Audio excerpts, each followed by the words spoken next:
मैदे, आटे और सफ़ेद चीनी से बने हुए केक खाने की वजह से मोटापा और शुगर जैसी बीमारियां होती हैं, जबकि ग्लूटेन फ्री कीटो फ्रेंडली आटों से बने हुए केक इतने डेंस और थिक होते हैं कि केक का मज़ा ही नहीं आता। तो आज हम सुन्नत नबवी के मुताबिक ग्रेन्स में से बेहतरीन ग्रेन यानी कि जौ के साथ केक बनाएंगे। वेट लूज करने के लिए, शुगर की ट्रीटमेंट के लिए या किसी भी और बीमारी के हल के लिए मुख्तलिफ खाने कैसे इस्तेमाल कर सकते हैं, इसको जानने के लिए सबसे पहले तो हमारा चैनल सब्सक्राइब कर लें और नीचे दिए गए बेल के आइकन पर भी क्लिक कर लें। और आपके दोस्त अहबाब जो कि कीटो डाइट से थक चुके हैं उनके साथ ये वीडियो ज़रूर शेयर कर लें, क्योंकि उनको एक बहुत मज़ेदार वेट फ्रेंडली रेसिपी मिलने वाली है। अस्सलाम वालेकुम वरहमतुल्लाहि वबरकातुहू। हीलिंग हिजामा क्लिनिक्स में डॉक्टर अस्मा महमूद और आज हम बनाएंगे जौ और केले का केक। ये लो कार्ब नहीं है, कीटो फ्रेंडली नहीं है, लेकिन ये शुगर फ्री भी है और डेयरी फ्री भी है। जौ का केक बनाने के लिए आपने जौ का आटा इस्तेमाल करना है और जौ का आटा आपने होल बार्ले फ्लावर बनाना है, यानी कि उसका छिलका उतरा हुआ ना हो। तमाम अनाज यानी कि ग्रेन्स अगर कंपेयर किए जाएं तो बार्ले यानी कि जौ का ग्लाइसेमिक इंडेक्स 25 है, जो कि सबसे कम है। ग्लाइसेमिक इंडेक्स का मतलब है कि ये जिस्म के अंदर शुगर की मिकदार सबसे कम रेज करता है।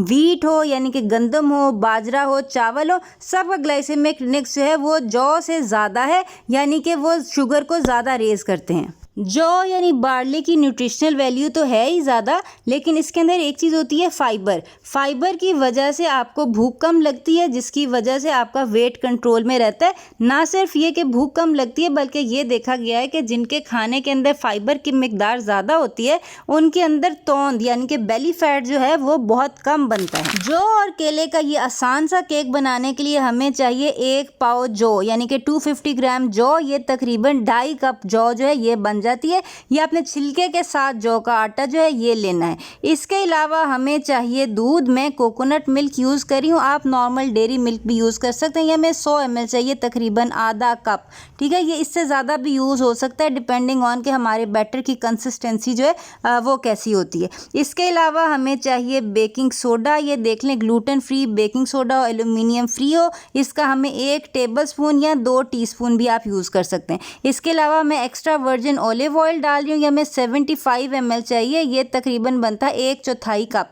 आप मक्खन या कोई भी और घी जो है वो भी यूज़ कर सकते हैं। केले हमें चाहिए होंगे, केले 200 ग्राम चाहिए होंगे। ये तकरीबन 3 छोटे केले या 2 बड़े केले जो हैं ये होते हैं। ये मैंने छिलका उतार के रख लिए हैं। बेसिकली मेरे पास ना मैं केले फ्रीज करके रख लेती हूँ।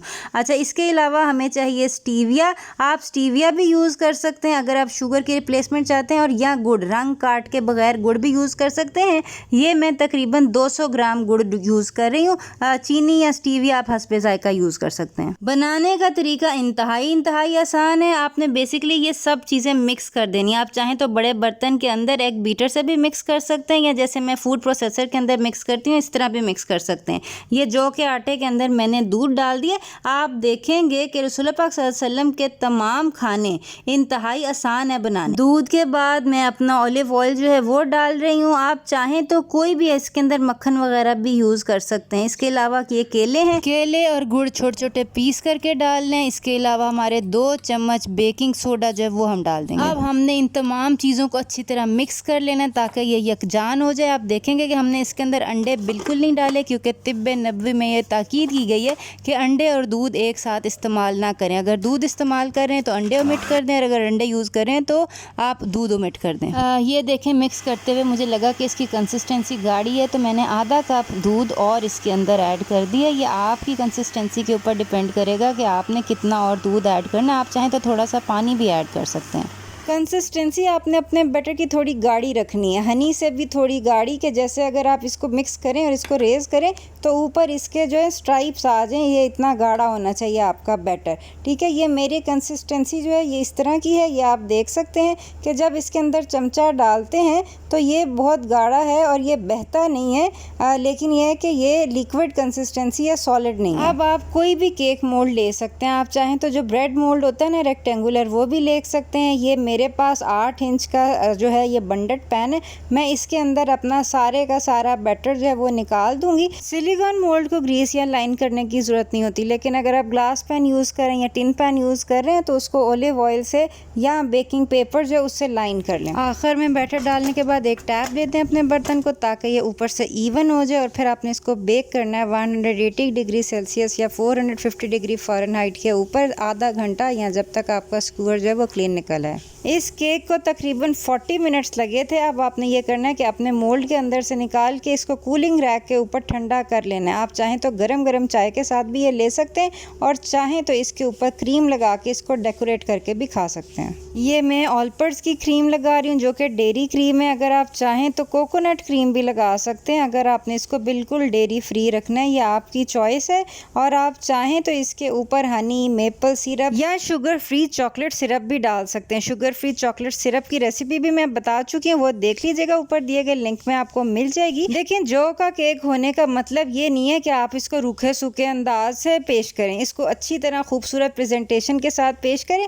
चाहें तो इसके ऊपर देखें, जैसे मैं ककाओ निब्स डाल रही हूँ, ककाओ निब्स डाल के, या इवन आपके पास कोई फ्रूट्स हैं, स्ट्रॉबेरी, रास्पबेरी है, वो इसके साथ पेश करें। बहुत बहुत मज़े का, वो देखने में बहुत अच्छा लगता है। प्रेजेंटेशन अच्छी होगी तो बड़े लोग तो शौक से खाएंगे ही, बच्चे भी बहुत शौक से खाएंगे। इसको काटेंगे आप तो आप ये देखेंगे ये इंतहाई नरम है, और अपने मुंह के अंदर रखेंगे ना तो ये आपके मुंह में मेल्ट होगा। ये बिल्कुल नरम और बहुत बहुत ज़्यादा मज़े का। इसके अंदर आपको केले का जायका भी फील होता है, और जो भी आपने स्वीटनर ऐड किया है ना, गुड़ या हनी, या इवन लोग हनी शुगर भी यूज़ करते हैं जो बेसिकली ड्राइड हनी होती है, वो बहुत मज़े की लगती है। और तमाम टेस्ट आपको जौ के साथ बहुत मज़े के लगेंगे। तो ये केक बताने का मकसद ये था कि हमें सुन्नत नबवी को फॉलो करते हुए अपनी डाइट के अंदर से गंदम और मैदा निकाल के उसको जौ से रिप्लेस करने की ज़रूरत है, जिसके लिए बहुत अच्छा स्टेप है कि आप जौ के केक बनाने शुरू करें, ताकि आपके बच्चों के टेस्ट बड्स जो हैं वो भी जौ के आदी हो जाएं, बजाय इसके कि वो मैदा खाएं।